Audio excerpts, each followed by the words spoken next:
these are not very common on the test.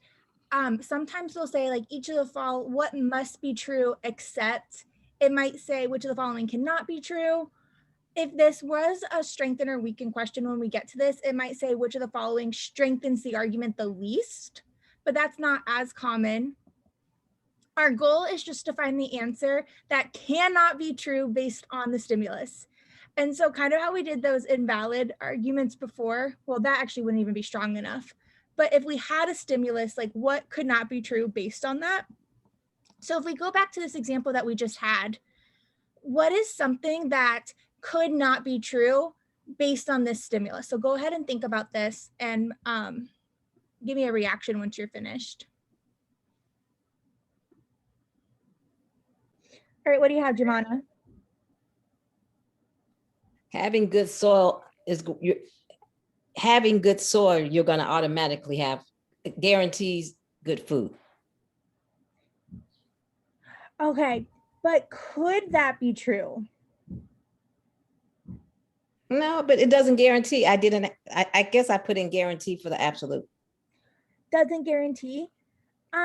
Oh, it has to be extreme. It has to be false. It cannot be true no matter what. Yours would not be the correct answer for a must be true either, but this is one that directly goes against the stimulus. Okay, go. So, okay, I'll come up with another one. So okay. Somebody, Emily, what do you have? I don't know if this is right, but I just said like good farming is like better for the environment. But could that be true? I don't know. Right? It could be. We don't know that. Yeah. So for example, what if I said, I have a good meal, and it came from bad farming? Could that be true? I have a good meal that came from bad farming? Not based on the stimulus. Yeah, not based on the stimulus, because if I have a good meal, all of these things have to, oh, that's not the right tool. All of these things have to happen, right? Like if I have a good meal, I have to have good food, I have to have good soil, and I have to have good farming. So if one of my answer choices says, I had a good meal, therefore I had bad farming, that directly goes against it. So that would be our answer. Where if one of our answers would be like Emily's, and it would say, I have good farming and it is good for the environment. Like, while we can't guarantee that, it could possibly be true. There's nothing in our stimulus not saying that that could be true. So these are a little bit tricky when we have to like think about them in that way. So we're gonna go ahead and, Anna, do you wanna go ahead and read this one? Anna and Sabrina hate studying for the LSAT. Anna and Sabrina enjoy watching Netflix. All right, so I want everybody to write down what's something that could be true based off of these, and what's something that, well, that's supposed to say could not be true.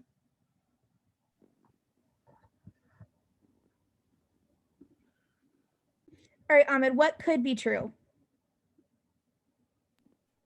So my thought process is Anna and Sabrina hate studying for the LSAT.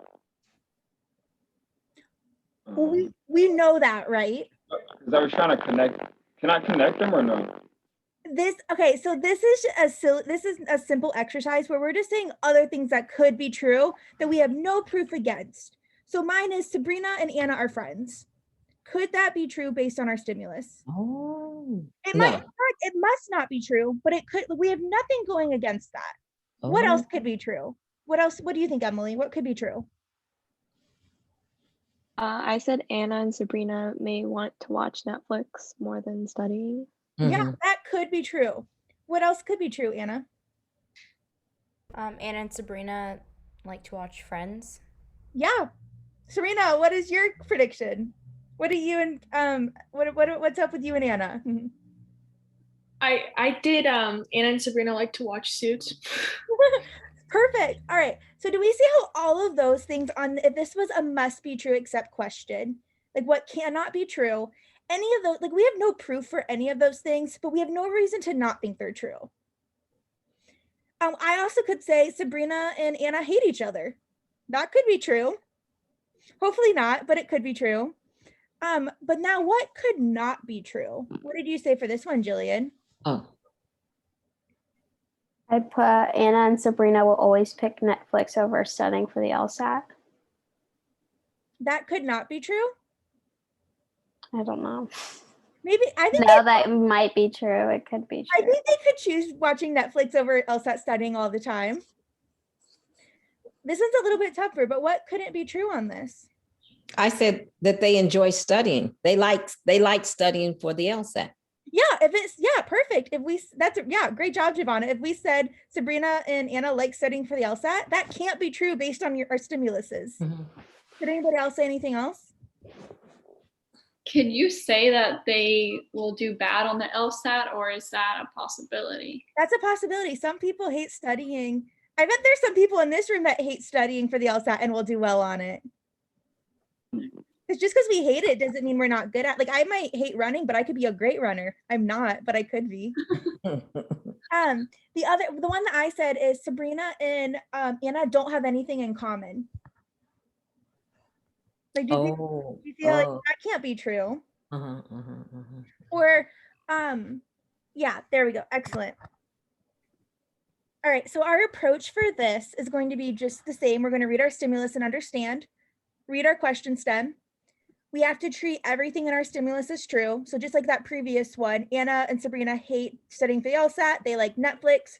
We just take those as facts. It's just true.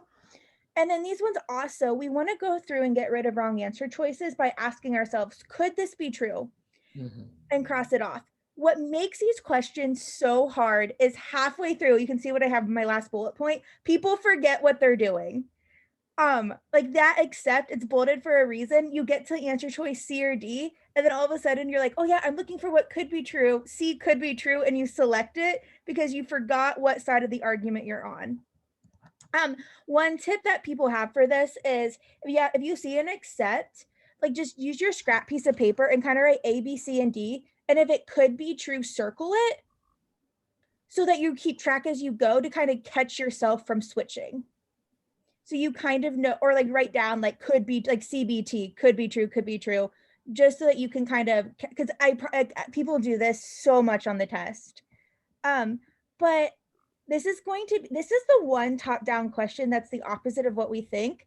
And that's because if we're trying to like have an answer choice that goes against the stimulus, typically for must be true questions, we want milder answer choices because it's easier to prove something that's mild. But for these ones, we tend to actually want stronger because it's more likely to go like be against it if it's really strong, right? Does that make sense why this is the opposite? So if we just simply said, what's false? What must be false? Yeah, no, you're absolutely right. Yeah. Okay. So, what you're saying by must be false. Yes. I think it's easier, instead of asking what must be false, it's easier to go through and cross off the 4 that could be true. And then for the right answer choice, you do have to ask yourself, like, does this go against the stimulus? Absolutely, Giovanna. 4 things could happen, 1 can never happen. And that's why we just did that exercise about what could be true, because a lot of people get thrown off on those things that aren't related to this. They're like, oh, that's out of scope. That's the answer.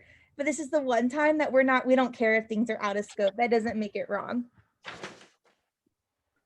All right, so let's go ahead and just read this one silently.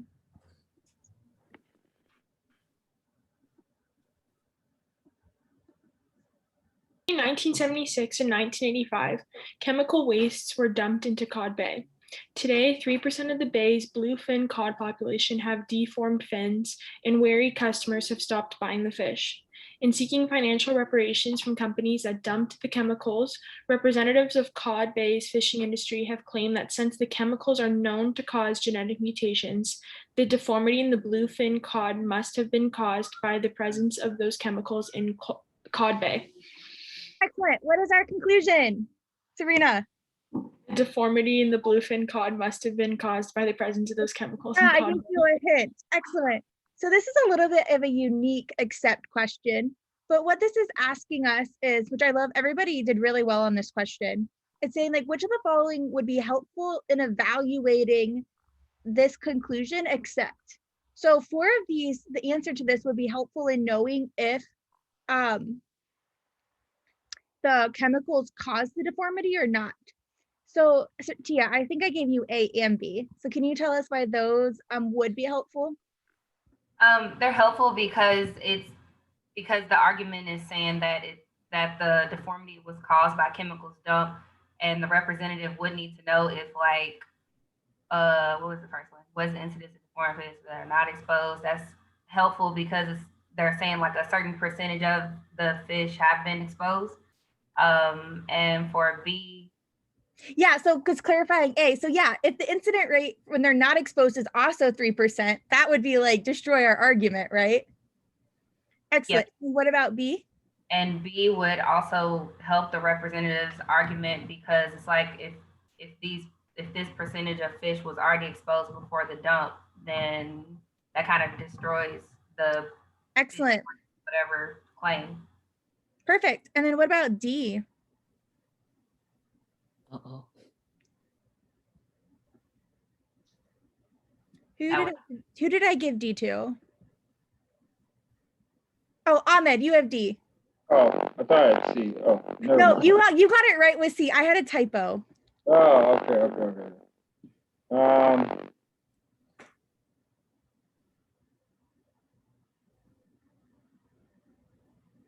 Why would this be helpful to know? So it's saying natural causing. So if it's natural, it's not. It didn't come from the chemicals. Yeah, because if they do have deformities that come from this natural occurring disease that causes the deformities, that makes it less likely to come from the chemicals. Or if they don't have deformities from a disease, that makes it at least a little bit more likely that it does come from the chemicals. Excellent. All right, and what about E? So I said E was wrong. Well, because the question is asking if there's other gene altering pollutants besides the chemical wastes that were dumped in the bay. So, I mean, that's something like we would actually want to know. Because yeah, like what if there are yeah. other gene altering pollutants? Yes. Then how do we know that it came from these chemicals, right? Awesome.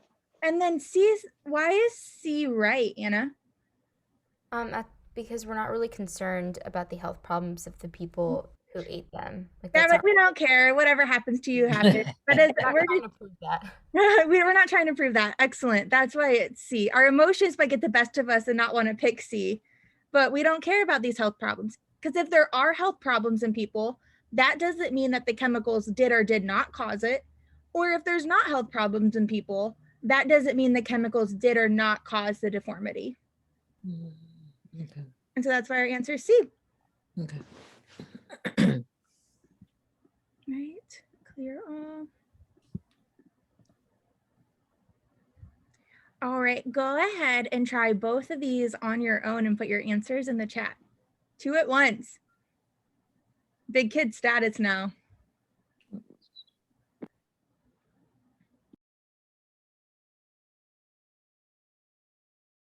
All right, we're gonna go over number 6 quick. This one was tough. Did anyone think it was got a little bit harder?